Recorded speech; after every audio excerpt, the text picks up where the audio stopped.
ideals are a bit like the horizon. We'll never get there because you get to that, what you think's the horizon, and then there's another horizon, and so it's, for me, it's looking backwards and measuring myself against, where I've come from. So even, last year where I was, and all of the growth and the updates and the changes we've made to AgriShots.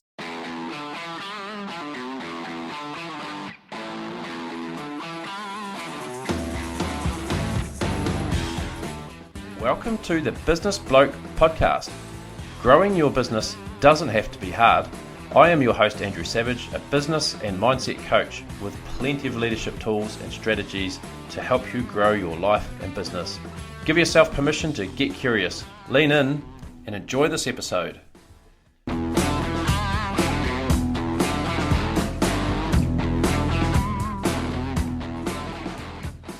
Welcome to the studio. And thanks for coming in. And Al, tell us a little bit about who you are and what you do. Well, let's get the first things first sorted. Yes, I've got a Kiwi accent like yourself. So I am from across the ditch, but I have been here for 16 years and I'm officially a citizen. So it's wonderful to be accepted as a true part of Australia, although I always feel like I have been well and truly adopted by Australia and agriculture. I think I might have seen more of Australia than most real Australians. Yeah, that's awesome. And that's through obviously AgriShots and your business that you do there. Can you tell us a little bit about that? Because it's pretty impressive if people haven't seen the work that you have on social media.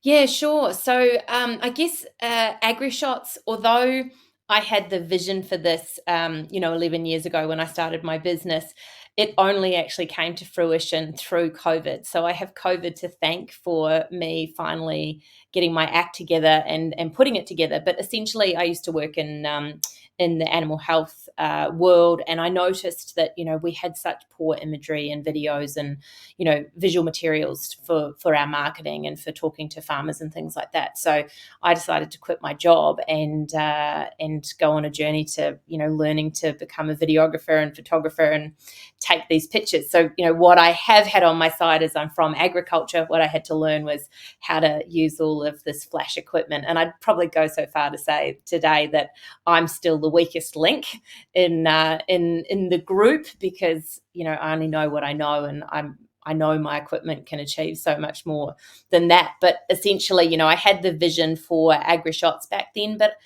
I just didn't have the capacity and the know-how and the skills and the sort of business knowledge to be able to pull it together back then. So my journey kind of morphed a little bit, and I ended up producing 5 books about the ag industry. Many will know, like the Drover, from the big cattle drive where Tom Brinkworth walked 18,000 head of cattle from Winton down to Hay. And then I was hit by a truck and produced the Driver book. So I spent 18 months hitchhiking around Australia, learning to drive trucks and, looking at how important trucks are in our everyday lives. And then I was commissioned actually to do the 2 Grower books, which are about the entire Australian agriculture industry. So I was so fortunate to get to spend a year travelling and meeting people from every far nook and cranny of this big rock that we live on, who are doing all sorts of different farming things. So yeah, there wasn't really an industry that I didn't sort of pick up a rock and turn over and have a look into. So that's been an amazing journey. And then I produced The Winding Road, which is a little bit more of my story and a lot more of the business lessons I've learned and the self-development lessons and obviously a lot of stories and things from a lot of the farmers that I met and learned from on my journey. So that kind of was what became the first 7 years of my journey. And then when COVID hit and I couldn't get out and about as none of us could, that's when I actually was pretty much forced to be at home. And I thought, well, what better to do with my time than actually produce AgriShots? So I went back through the last 7 or 8 years worth of photos and video content and tagged everything and found a team that could help me. So the team is out of Canada.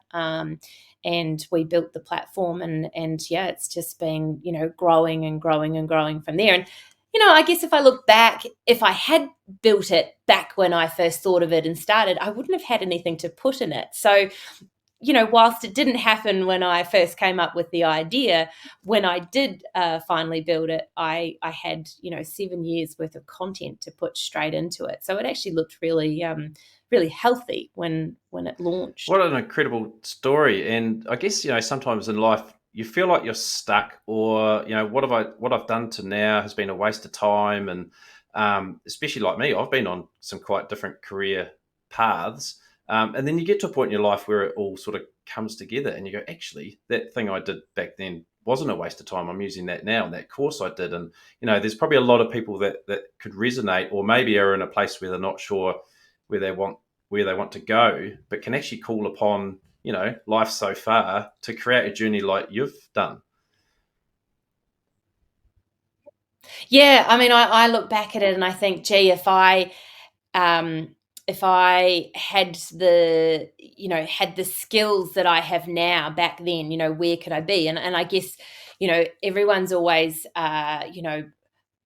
limiting themselves in a way by measuring themselves, comparing themselves to someone else, or unconsciously working towards ideals. And ideals are a bit like the horizon. We'll never get there, because you get to that, what you think's the horizon, and then there's another horizon, and so it's, for me, it's looking backwards and measuring myself against where I've come from. So even last year, where I was, and all of the growth and the updates and the changes we've made to AgriShots, to when I first launched my business, and I didn't know how I was going to produce a book, let alone sell it, let alone do all of these other things. To I remember when the previous CEO of Landmark approached me about producing the grower books. I was like, look, I said to him, hey, look, if you want a recipe and a method of how I'm going to do this, like, I'm not the girl for the job. I don't know what people are going to show me. I don't know who's going to open their gates to me. I said, but my commitment to you will be that 365 days from the day I start, you'll have a finished product. And I stuck to that. I said, but you need to allow me that flexibility to let this unfold, however it's going to happen. And I think that's probably the way I live my life, is very much about being open to opportunities, and malleable enough to see those and take those opportunities, while still staying focused on the goals that I've got. And then reflecting back to see how far I've come, and you think about the networks that you've grown, and I think that's what's really helping to drive AgriShots today, and seeing all of the the companies across Australia, and in fact worldwide, that are subscribing and utilizing AgriShots to help connect with their customers and their clients, and really tell positive Australian stories about agriculture that are real, and I think that's where I have quite a unique proposition in my business. Is, firstly, I'm from the land. Secondly, I've taught myself this stuff. So often when I'm turning up on farm, like someone said to me the other day, oh, what do you want to see, Alice? And I was like, you do you, and whatever's going on your property today, that's what we're going to capture, and I'll do me, and I'll make it look amazing. I don't need you to create anything. We don't need to choreograph anything. We'll just work with it. So having that knowledge of how stock move, or where machinery is going to go and what it's going to do, and how something unfolds, I think that's really my magic, is knowing that, so that when you are filming and you're capturing it, you don't have to say, oh, can you just do that again, or can we go around again? You know what the play is. So I guess, so for people who don't kind of know what AgriShots is or what you do, I mean, I just see it as some awesome content on social media, but you actually have a huge platform of imagery and I guess videos that people can purchase for their own use, or you are also contracted to various agricultural institutes to not create, but capture amazing imagery for their purpose. Is that about right in a nutshell? Yeah, pretty much. So I haven't recreated the wheel here. I guess I've taken the models of people might be familiar with Shutterstock or Getty Images, or iCloud, iPhoto. There's all sorts of different platforms out there where you can go and get stock imagery, but what they really lack is authentic Australian agricultural content. So, I've looked at it, found this gap in the market, and gone, well, I've got so much content that fulfills these needs. So through COVID, lots of companies would contact me and say, oh, are you able to go and get this or go and get that? And I'd say, yeah, sure, I can go and grab those pieces for you. But is this what you're looking for? And I'd jump into my bloody hard drives and find a file and send it to them. They're like, yes, that's perfect. I'm like, well, actually, I don't have to go anywhere. Here, take this one. And so I just looked at it and I went, wow, there's this resource there. There's all of these images and, videos that didn't make the books and things that the industry could have access to. So that's what it's about. And everything I do on farm, I make a really nice video for the farmers and they can use it for employment. They can use it for, just showcasing their property. I give them all of the pictures and they in turn give me the permission to put it into the platform and make it accessible to the industry. So whilst, farmers are often very humble and very closed and, not so good at telling their stories, they do understand the importance of us all sharing our stories and telling our positive agricultural stories in order to, change a lot of these perceptions that are really, gaining traction negatively. They understand that. And so, they see the value in allowing me to come and do what I do. And I was at a property the other day and the bloke let me in and I had to put on a high-vis vest and to go into this factory. And he's like, now you're right. Can I just leave you to it? And I'm like, yeah, no worries at all. And you think, wow, isn't that an amazing amount of trust that these people have in me to, produce something that's only positive, and they don't stand there and hold my hand. And, I was on a station in the Territory the other day, same thing, I said, can I borrow a buggy? And I want to go out to this paddock for sunrise and capture these cows. And, the cows were pretty spread out in this giant paddock. So I mustered them together with a drone and let them settle and then filmed it. And, you show the owners and they're like, that's incredible. Like, we don't even see our cattle that way. And to think that, they're comfortable enough for me to go and do that is really great. And it's really good for the industry to then have access to that, to say that we are, great custodians of the land. We're looking after our animals well. You can't tell me that someone doesn't love their livestock or their property when you see content like this. And it's just real. Like, it's not staged. It's just me capturing reality in agriculture. So it would be fair to say that your journey with AgriShots and your journey so far has almost morphed into something else in that storytelling space. We do have a real problem with like rural-urban divide and farmers telling their story, and the urban people maybe being fed a certain narrative from the media. So your role has almost sort of pivoted slightly and become something quite bigger than just taking photographs, really, hasn't it? Yeah, and I absolutely, and I see, I see both sides of the coin. I see how, the uninformed people have the perceptions that they have, and they're being fed a narrative from activists and things like that, and that gains traction because, bad press is what sells. And I do also see the flip side of it, that we as people in agriculture can easily get our backs up, and so our responses to them and things like that can often aggravate a situation, not, change a perception. So I try to really go about it in a way that is not forcing anything onto people. I'm just creating great visuals. I create great stories. I do a lot of research. We talk to the farmers and put these videos and these pieces out that, does create a lot of conversation. Yes, it creates lots of negative comments from people, but in that phase, I then encourage them to start a conversation. I say to them, like, hey, I hear you and I understand that this is your opinion of this, but are you open to seeing that actually there might be a different perception to what you currently have, and to start those conversations so that it does become a safe space. Because a bit like, the ocean, every drop is what fills up the ocean to make the ocean the ocean. And every positive conversation that we're having in agriculture and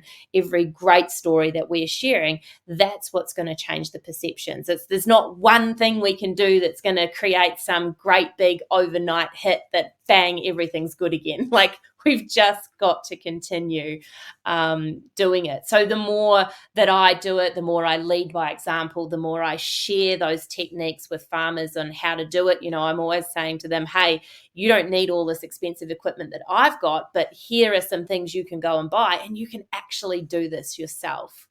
Yeah. and be doing your bit for the industry, and education, and go and chat to some kids at school. Like, there's just so many ways to approach it. It's such a great narrative that you're creating, and it's just such a great journey you've been on too. And I guess someone who has as much passion as you do and drive. I mean, you've been in every state in Australia probably in the last month or 6 weeks or something. You must clock up a few Ks. 10 days, Yeah. the last 10 days. Well, that is unbelievable. You have a story yourself to tell, and I think maybe where a lot of this passion and drive potentially comes from, where you spent some time in a coma. And often you hear these stories where people are so successful or so driven, where they've come from a really hard place. I'd love if you were happy to share some of that story and how that came to be. Yeah, sure. So it's actually a story that I really only decided to unpack in 2019. So just pre-COVID, I really started to go back and pull the skeletons out of the closet, for want of a saying. And I guess that was really as a case of the experience that I had after my accident. So when I was 15, I had a really nasty accident off a horse when I was competing, and I spent 3 weeks in a coma.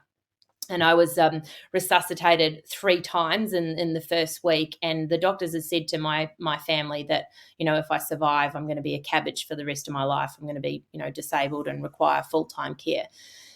And I was awake at that point in time, and I could hear what the doctors were saying, but I had no capacity to speak or move. I was incapacitated. And I just remember thinking to myself, no bloody way, like that's not my path in life, and I'm going to show you, and I just lay there motionless, like just not able to do a thing at all.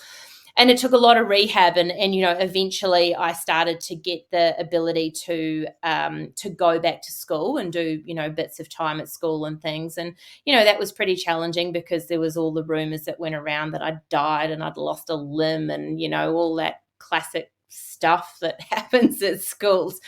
But the hardest part for me was really when I did get to go back to school full time, and, we'd be doing things in the classroom and whatever. And if I had a different opinion to a teacher or to someone else, the feedback that I kept getting, and it happened in front of everybody, was, "Oh, Alice, that's just your head injury talking."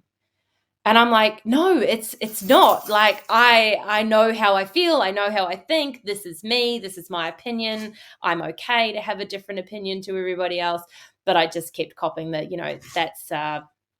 that's just your head injury talking, or, oh no, you can't do that because of your head injury. And I just got wrapped up in cotton wool, and I absolutely hated it. And I just swore that I would never ever talk about it again from the day I left school. So from the day I left school, I never told anyone about my head injury. And so I just buried it into the carpet and got on with life, being an overachiever. And classically, someone tells me I can't, I'll show you I can. And did lots of amazing things, but probably lacked the the connection to my body, and the feelings and the those things around it. It just became about ticking these boxes and achieving. Really, I'd produce my books, and then someone would say to me, "So what's your next big project, Alice?" And I'm like, "Well, hang on a minute. Like, this is not a tick box exercise. Like, I've got to sell the books, like producing them is one thing. I've then got to market it and sell it and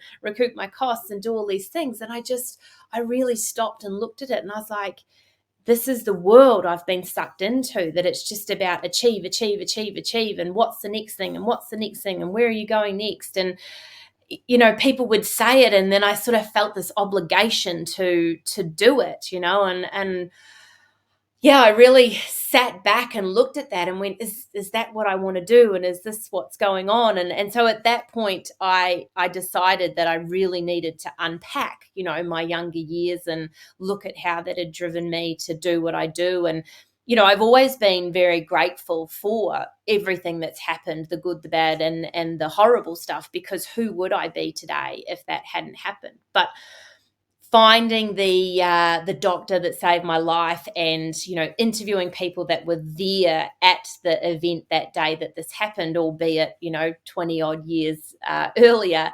I listened to their recollection of it, and I unpacked it because I have no memory of it whatsoever. So life before that accident is just like gone, other than some photos and things like that. So I've really unpacked that and looked at it to really help, me connect with me again and decide and make sure that I'm doing what it is that I want to be doing and that I love, not just, kind of doing a tick box exercise and doing things to, get the accolades or the acknowledgement or those different things. So yeah, it's been a journey, and as I started to talk about it, and the more I talk about it, the more something might come up for me, and I have another realization. And yes, that's inspiring to other people, but it's just as much my own therapy, for want of a saying, as it is, an inspirational story for other people, because I continue to remind myself of where I've come and what I've put myself through, and ask myself those questions. Are you on the path that you want to be on? Are you doing this for the right reasons? Or have you unconsciously slipped into doing things for different reasons? So I am really grateful for it, and it certainly keeps me in check. I don't think I have any major setbacks as a result of it. Like I do identify, some memory things that come up for me now and again. But, when I'm, on social media or LinkedIn, or you see a newspaper or whatever, like I can pick one of my shots like instantly, and I'll know exactly where it was and what I was doing that day. So whilst I might not have the greatest memory of things, I've created a photographic memory by capturing the memories, digitally. That's an amazing story. Like, you haven't got a stutter or anything, if that helps, that I've noticed. But it sounds like you felt like you had unfinished business. I love it how you went back and actually interviewed the people to try and unpack, what happened on that day. Because there'd be a lot of people who probably would never ever want to associate or know about it, or maybe find that almost too horrifying. So it's amazing that you sought to find the answers to, I guess, enable you to carry on. Yeah, look, I mean, it wasn't a pleasant experience to sit there and listen, because I just had to shut up and listen to their experience of that day and what happened. So, that was pretty hard to hear. But I guess, when I was recovering and starting to get back to some sense of normality, and I asked questions. I said, what happened? Can you tell me what's happened and how's this all unfolded, and, what went down? And no one wanted to tell me back then.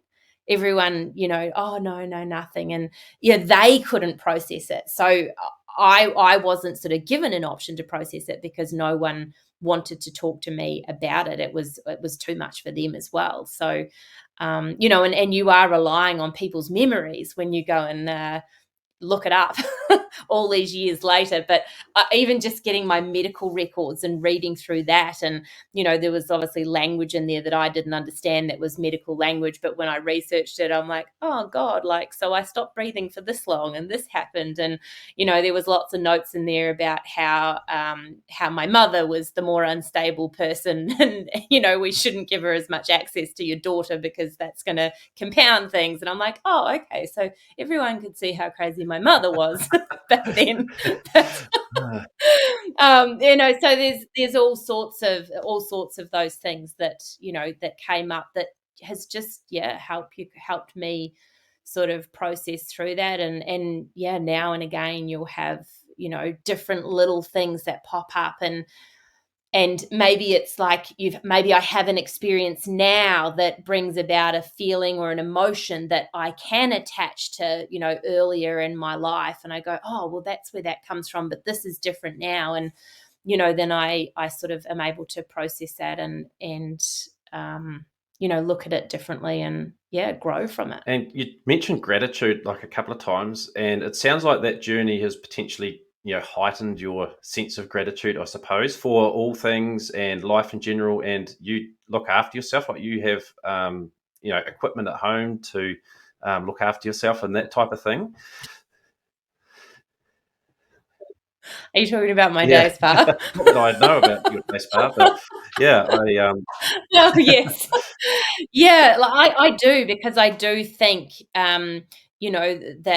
that taking that time for yourself is really important. So, yeah, I have, saved my pennies to have a hot tub and a sauna and a massage chair at home, and there are times in the day where I'm able to stop and do that reflection and, try and unwind my brain, because like I have a very overactive brain. I can work, crazy hours. I was emailing someone at 4 o'clock this morning because that's when I started, and they emailed back at 7 o'clock and were like, "Do you ever sleep?" And I'm like, "Yes, but I actually know that I'm most productive, early in the mornings. That's when you get the best creativity out of me." So it's just learning about those things that are important, and then learning not to feel guilty doing it. I think that's something else that I've had to learn, because I've grown up in an environment where, if you don't come home with sweat on your brow and dirty hands and muddy shirts, you haven't worked, and it's like, actually, like, things look a bit different for me today, and I don't think it needs to necessarily be that way. But we can often achieve more by doing less, and sometimes if I'm having brain fog and I'm not being creative at the computer, or even when I haven't done any post processing and editing and I'm trying to shoot, I'll run out of ideas. So I just have to step away and just connect in, and then I do find that that helps a lot. And breath work is actually something that I've really discovered is quite helpful for for fast tracking that journey. I guess they say breath work's like meditation on steroids, and it's certainly, there's lots of different ways that we can actually breathe that helps us to connect with ourselves and be in tune with our bodies and our minds and where we want to go with our lives a lot it's better. super important. And in the, I guess, rural sector, we talk a lot about sustainability from an environmental standpoint, but sustainability is really about the people. And I know myself from being a dairy farmer and a rugby player, and you wouldn't be seen dead doing breath work on the sidelines of of the local rugby football club. You'd be called a sissy and top. But like, the world is changing and evolving, and the importance of this stuff. We know we've got mental health problems out there in our sector, and social problems. And this stuff is super important to, just like you say, take some time for yourself, or equip yourself with the tools to get right, and then recognize when you're not right, to go, hey, I've got these tools. I need to pull them out and use them.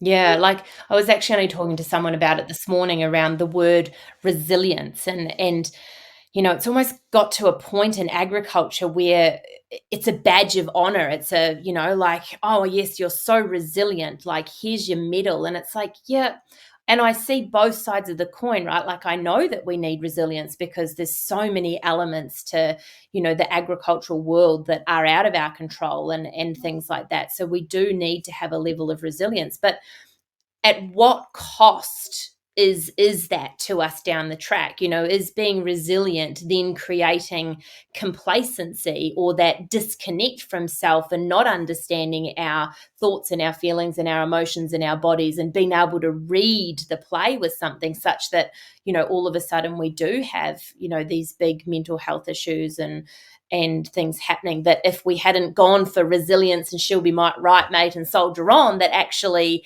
we might have identified something before it became a real issue, but instead we were complacent about it, and all of a sudden we're seeing it when it's really hitting rock bottom. So I don't know, like, if we're being resilient, what's missing out? Yeah, no, you did right. You've hit the nail on the head. I usually try and get a podcast around 30 minutes. We could go down rabbit holes all day long. You've got so many cool stories to tell. Like, what's sort of next on your journey? Like, you've got a, pretty cool business going on now. You're on a pretty good personal journey. What's your sort of goals and aspirations? Oh, look, I'm very committed to what I'm doing for the ag industry, and always trying to improve the quality of what I deliver, what I make available in AgriShots. And look, I think I'll be on a forever journey of looking at different ways that we can engage with the general public about, the importance of agriculture and helping to, break down that those barriers and sort of build the bridge between us again and get that understanding happening. Like, I don't think it's a box that I'm going to tick in my lifetime, and I hope that my legacy will be to leave skills and ideas and a platform for someone else to take on and continue to champion that stuff moving forward. But what that looks like, who knows? I think it could evolve into so much more as we learn different ways, as we understand how the economy wants to, receive information and different things. Like, it won't necessarily be fixed as AgriShots. It's so cool. I'd love to know if you've got a key takeaway for our listeners. You've been on an awesome journey. You're I guess, a solopreneur, I guess you could call yourself. You don't stop. You're passionate. What would be one? I've got a pretty good team. I've got a team behind me. I'm not on my own. And I haven't got here. You do stop on my own. You've got a nice part, so you must stop at some stage for at least 5 minutes. But you've put that team together, I guess, and that's been your creation. Someone who's looking to, I guess, start their own business, or maybe they want to try and tell their story, or they maybe want to gain some momentum in some way in their business or life. What sort of a key takeaway you would have for someone in that spot? I think the best way to really look at gaining momentum is actually to stop and do some reflection on yourself and where you've come from, and measure yourself backwards from where you were, previously, to do that, because it will bring a smile to your face and you'll realize how far you've come and where you're going. And I think that's the biggest momentum that we can create, because what momentum looks like for me is going to be different for you and everybody else. So I think it's that reflection to where we've come from is so powerful and so important. If people are wanting to start out, one of the biggest things I think is valuable to people is to make sure you've got a coach. Have someone you can lean on, you can, chew the fat with, you can, look at those things. Part of my book, The Winding Road, actually, talks to people about the things that I learned the hard way by trial and error when I started my business, that, people can take and change and adapt for themselves, so they can, read The Winding Road and they can go, righto, here's what she did and here's how she suggested to do it differently, or, here are the different things to look at having. But I think definitely having a coach is really important in that, and then just measuring yourself backwards, not forwards. That's really good advice. I appreciate you for that. And how do people connect with you if they want to check out what you're up to, or lean a little bit further? Yeah, just look up AgriShots on all the socials, or agrishots.com on the website, or almaben.com for the book website. But you'll be able to connect in with me at AgriShots on all the socials. Really appreciate your time today. You've given heaps of gold and so much value, and thank you very much, because I know you're a busy person. Thanks, Andrew. I appreciate it. If you've got this far, you've reached the end of the episode, or you've left your car running. I really hope you got something out of this episode of the Business Bloke podcast, and maybe you've got something to take away to apply to your own business. I'm a pretty friendly bloke, so you can reach out to me on LinkedIn. Just look up Andrew Savage, or on Instagram. The handle is The Business Bloke. Thanks for listening. Reach out, and we'll catch up with you soon. Good one. Cheers.